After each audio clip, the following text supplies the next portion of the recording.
এইবার 3 দিনের সফরে বঙ্গে এলেন কেন্দ্রীয় স্বরাষ্ট্রমন্ত্রী অমিত শাহ।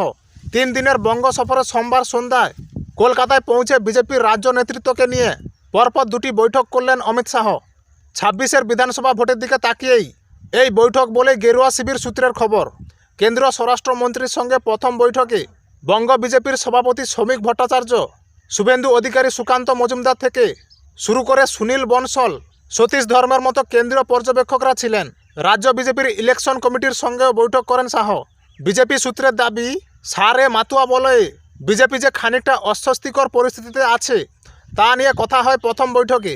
মাতুয়াদের মধ্যে গেরুয়া শিবিরের প্রতি যে অবিশ্বাস, ক্ষোভ তৈরি হয়েছে তা দূর করার সম্ভাব্য পথ নিয়ে চর্চা হয়।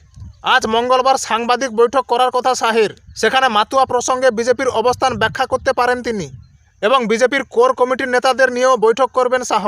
এছাড়া নিউ টাউনের একটি অডিটোরিয়ামে আরএসএসের বাছাই করা নেতা ও প্রচারকদের সঙ্গেও তার মিটিংয়ের কথা আছে। কাল বুধবার কলকাতায় ঠনঠনিয়া কালী মন্দিরে যেতে পারেন তিনি। তবে এদিন বাংলায় পা রেখে সোশ্যাল মিডিয়ায় শাহ লেখেন, পশ্চিমবঙ্গ পরিবর্তনের জন্য সম্পূর্ণরূপে প্রস্তুত। বিমানবন্দরে কর্মী সমর্থকদের ভালোবাসায় আমি অভিভূত।